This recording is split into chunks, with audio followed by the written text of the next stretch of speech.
Hey, Shalom Israel. First and foremost, I'm going to give all glory, all honor, all praises to Yahweh Ba'ashai Yahweh Shai, to the whole plate of Israel. This is your brother Shamash One coming back with another lesson.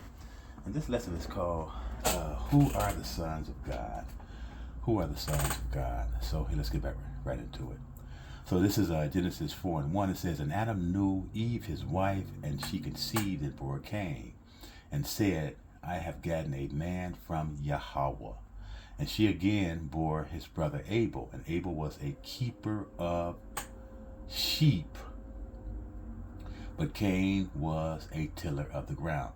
Right? So we see that Cain is already having an issue right here, okay? Because he's going to be the tiller of the ground, right?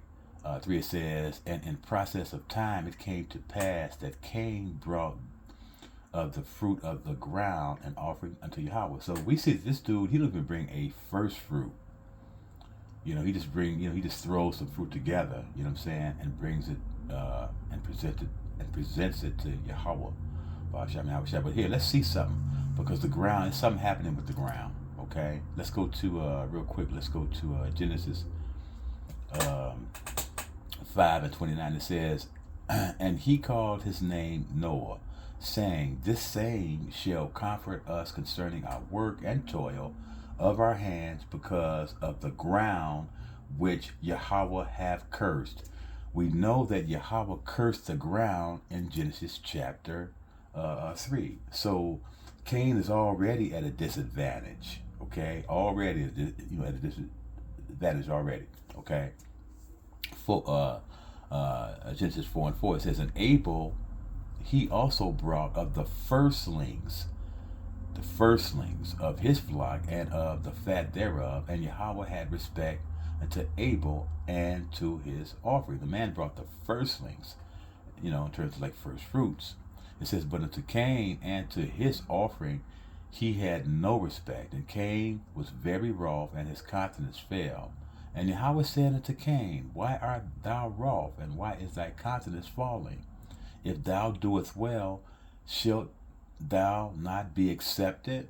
And if thou doest not well, sin lieth at the door, and unto thee shall be his desire, and thou shalt rule over him. So this is talking about the devil, how the devil is going to rule over Cain, right?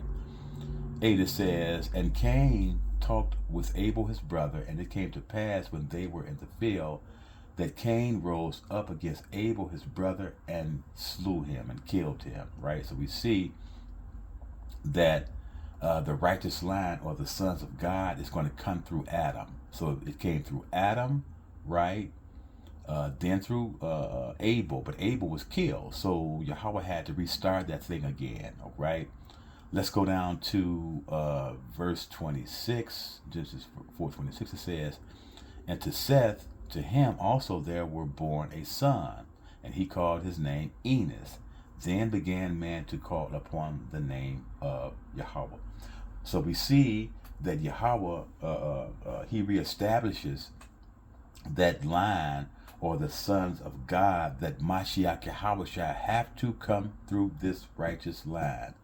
That's why Yahweh reestablishes that righteous line, or the sons of God, through Seth, through Enos right there, okay? Now we go to the next chapter, chapter 5. Let's get it. Let's go to Genesis chapter 5. From the top it says, this is the book of the generation of Adam, and the day that Yahweh created man, in the likeness of Yahweh made he him. Male and female created he them, and blessed them, and called their name Adam in the day when they were created. So we see this whole line here, this entire book, or this entire chapter here, is based on the sons of God. These are all righteous men here. These are all righteous men, okay? So the bloodline must come through these men, and it did, right? Which is Mashiach Yahushua. It came through all these men here, right? So now when we go to the next chapter, Genesis chapter 6, we're going to get the understanding, if Yahweh say the same. Okay? All right. Okay, let's go to Genesis 6 and 1.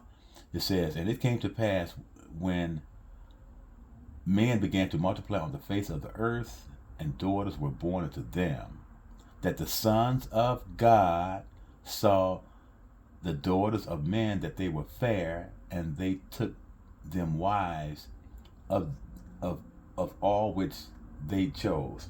So now let's get another version here, okay? Slakia, I'm getting another version in terms of the scripture here.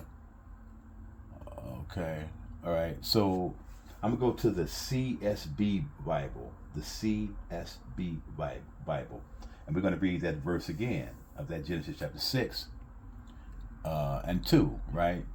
And this is how it reads.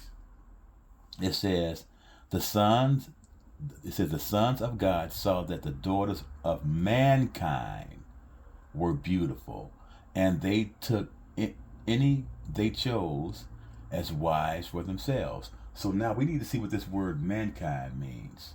Okay, let's see what this word mankind means, so we can get the proper understanding on that.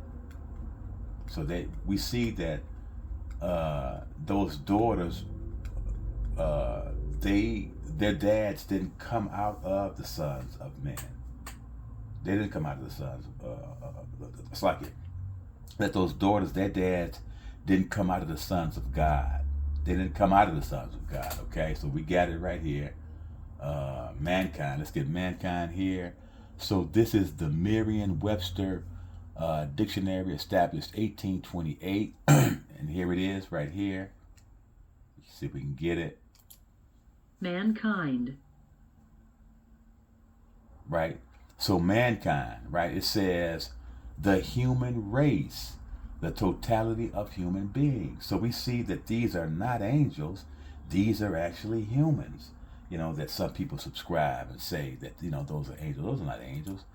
Those are humans, right? So we see that the sons of God took those wicked women, right, and bore children by them. That's what that's talking about, okay? Right? So we have to understand, it's like it, that that Israel, you know, is not established yet. Israel's not established yet. So, you know, you don't have Israelites. But so they were called the sons of God. And they still, even after they became Israel as a nation, they were still called the sons of God, because those sons of God were coming through the Israelites. Okay, let's see it. So, and again, we understand that Israel was not yet a nation yet. Okay, so let's see when Israel is going to be established. Okay, so we need to see when Israel is going to be established through a man. Okay, let's get it. Let's go to Genesis chapter 25 and 21. It says, and Isaac entreated Yahweh for his wife, because she was barren, and Yahweh was entreated of him. And Rebekah, his wife, conceived, and the children struggled together within. So we see that there was a struggle already in the womb with this devil Esau, right, the so-called white man, and with us. Okay, and she said, if it be so, why am I thus? And she went to inquire of Yahweh. And Yahweh said unto her, 2 nations are in thy womb, 2 different nations, and 2 manner of people shall be separated from thy bowels. That's why we're completely different from Esau, right? Jacob's completely different from Esau, okay? Right? And the one people shall be stronger than the other, and the elder shall serve the younger. This is already predestined. So this is like, so in other words, Cain and Abel is a foreshadow of Jacob and Esau. It's a foreshadow, right? Remember, Cain was the elder guy, right, or the older son, and then Abel was the younger guy. You know what I'm saying? Or the righteous guy. You know, this. You know, it's the same context, the same understanding. When you get here, you know what I'm saying, with Esau and with us, Jacob, right? Esau's the older dude, but he didn't get it. We got it by the grace of Mashiach Yahushua, okay? All right? Let's keep on reading. Genesis 25. 25, it says, and the first came out red, right? This is the first time that the Bible, you know what I'm saying, you know, gives a a depiction of somebody, right?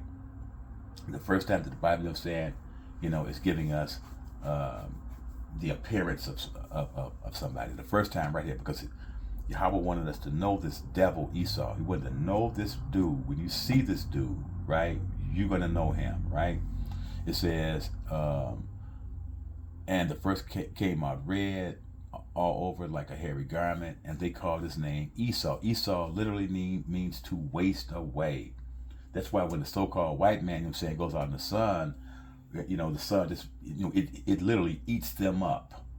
It burns them up. That's why they got to wear all that sunscreen and stuff, right? 26.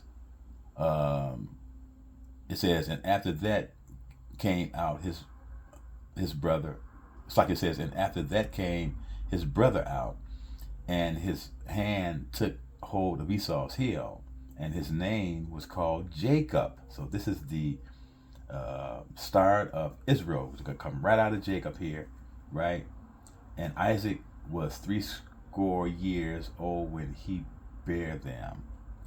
Watch this. It says, 27, it says, and the boys grew, and Esau was a cunning hunter, a man of the field. That's why this dude is always, jumping off a mountain for no reason.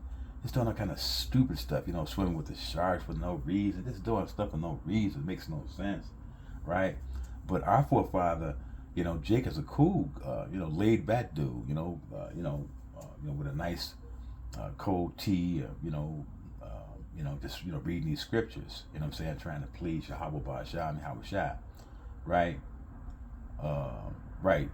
It says, a man of the field, and Jacob was a plain man dwelling in tents. So our forefather Jacob was just a cool, laid back guy. He wasn't all, extreme like his crazy brother Esau. Okay. So now we need to see when Yahweh changes Jacob's name, and we must understand out of the 12 sons of Jacob, right? Out of the 12 sons of Jacob,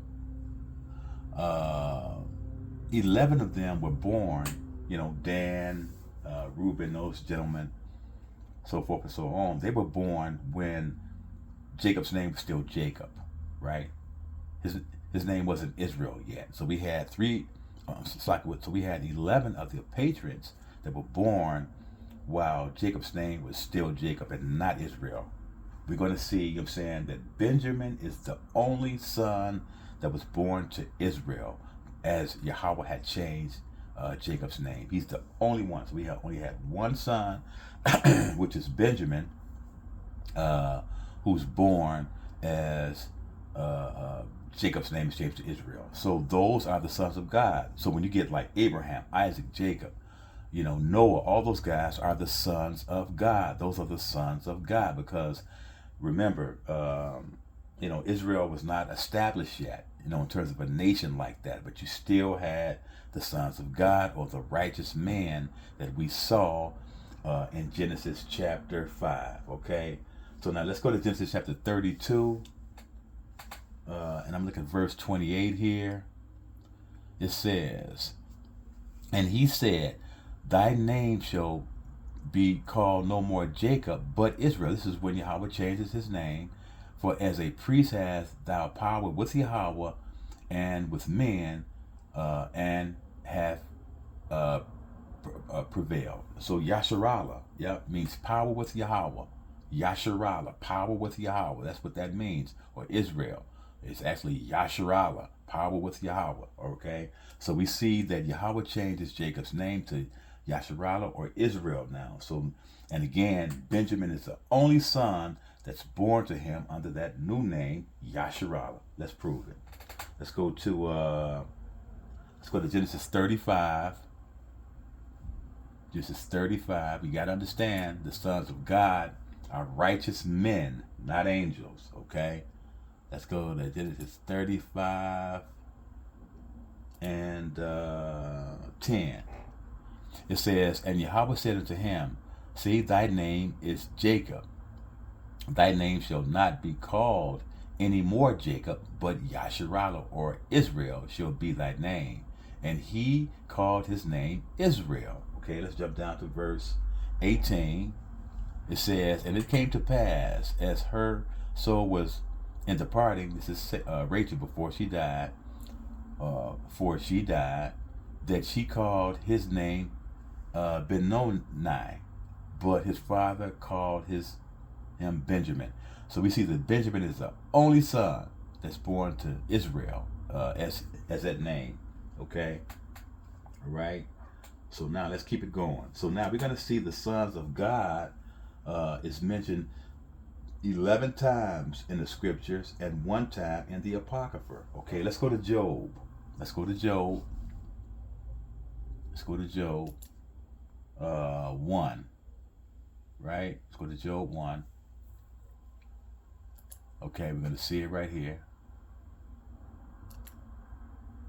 Okay, this is Job 1 and 6. It says, now there was a day when the sons of God came to present themselves before Yahweh, and Satan came also among them. We got to understand, a lot of people think that this is in heaven. This is not in heaven here. This is not in heaven. This is being done on earth. So now, what are these sons of God doing? What are they doing here, right? Let's see what they're doing. Let's go to Exodus chapter 23. Remember, they're presenting themselves before Yahweh, right? Let's go to Exodus 23, and we're going to start at verse 14, right? It says, 3 times thou shalt keep a feast unto me in the year. 3 times. It says, thou shalt keep the feast of unleavened bread. Thou shalt eat unleavened bread 7 days. Also, I command thee in the time appointed of the month Abib, for in it thou camest out from Egypt, and none shall appear before me empty. That's the first one. Here it is again. Second one. It says, and the feast of harvest, the first fruits of thy labor, which thou hast sown in the field, and the feast of ingathering, or tabernacles, right, which is in the end of the year, when thou hast gathered in the labor of the field. Here again, 3 times in the year, all thy males shall appear before Yahweh, right? So we see that these guys were actually doing one of the feasts here. So when we go back, let's go back to Job 1 and 6. These guys were doing one of these feasts. That's exactly what they were doing. They were doing one of the feasts. Okay. Let's go to Job 2. You're going to see it again. Let's go to Job 2 and 1. Right? It says again, there was a day when the sons of God came to present themselves before Yahweh, and Satan came also among them to present himself before Yahweh. Again, this is not being done in heaven. This is being done on earth. And we proved earlier that these sons of God are coming to one of the three feasts of the year. That's what they're doing. Okay? We're going to see it again. Let's go to John chapter 1. We're going to see the sons of God again. Okay? This is John chapter 1. Okay? And 6. It says, there was a man sent from God whose name was John. The same came for a witness, to bear witness of the light, that all men through him might believe, right? He was not that light, but was sent to bear witness of that light, which is Mashiach Yahushua. It says that was the true light, which lightened every man that cometh into the world. He was in the world, and the world was made by him, and the world knew him not. He came unto his own, and his own received him not. But as many as received him, to them gave he power to become the sons of God. Here it is again. Even to them that believe on his name, Yahushua. Yahushua is the only name of the begotten Son. His dad's name is Yahweh. Oh, praises to Yahweh Ba'ashah and Yahushua. So we see it again. These are the sons of God. Let's go get it again. Let's go get Romans chapter 8.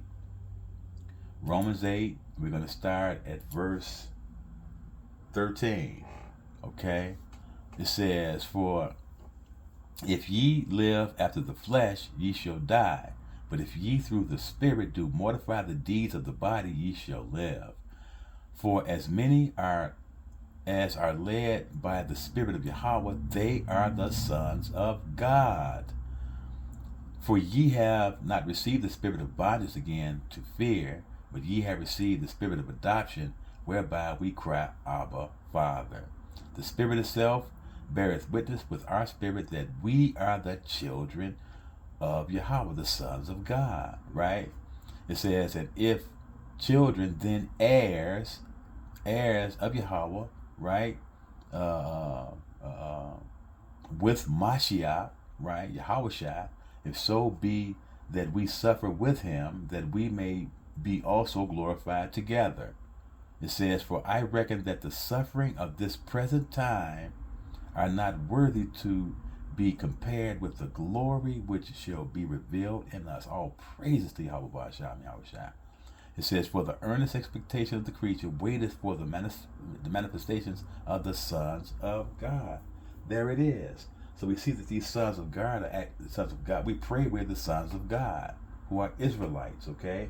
Even before Israel was even established yet, you had the sons of God, right? And the sons of God, you know what I'm saying, are the Israelites before they became Israel, okay? Let's get it again. Let's go to Philippians. Let's go to Philippians chapter 2. Philippians chapter 2. We're going to start at verse 9. Right? It says, wherefore God also have highly exalted him and given him a name which is above every name, Yahushua, that at the name of Yahushua every knee shall bow, of things in heaven and in things in earth and things under the earth, and that every tongue should confess that Mashiach Yahushua is Lord, to the glory of Yahweh the Father. It says, wherefore my brethren, Sakya says, wherefore my beloved, also ye also have also obeyed, not as in my presence only, but now much more in my absence. It says, work out your own salvation with fear and trembling, for it is God which worketh in you both to will and to do of his good pleasure. It says, do all things without murmuring and disputing, that ye may be blameless and harmless, the sons of God, without rebuke, in the midst of a crooked and perverse nation, among whom ye shine as lights in the world. So we see it, that the sons of God are the righteous men. Let's go get it again. Let's go to 1 John. Let's go to 1 John 3. Let's go to 1 John 3 and 1. Here it is again. It says, behold, what manner of love the Father hath bestowed upon us, that we should be called the sons of God. Therefore the world knoweth us not, because it knew not him. Okay? It says, beloved, now are we the sons of God, and it doeth not yet appear what we shall be, but we know that when he shall appear, Mashiach Yahushua, we shall be like him, for we shall see him as he is. Okay? So those are the sons of God, which are righteous men. Let's get it again. I think the Apocrypha has it too. I want to say it's the Wisdom of Solomon has that. Let's get it. The sons of God, right? Wisdom of Solomon. I think it's, let's see. Wisdom of Solomon, chapter 18. Yep, here it is. And 13. It says, for whereas they would not believe anything by reason of the enchantments upon the destruction of the firstborn, they acknowledge this people Israel to be the sons of God. So we see it, that the sons of God are in fact, you know what I'm saying, the righteous men. Now we're going to see we got to go to Job because we're going to see a metaphor in Job. I think it's Job. Let me see, where is that at? Let's see.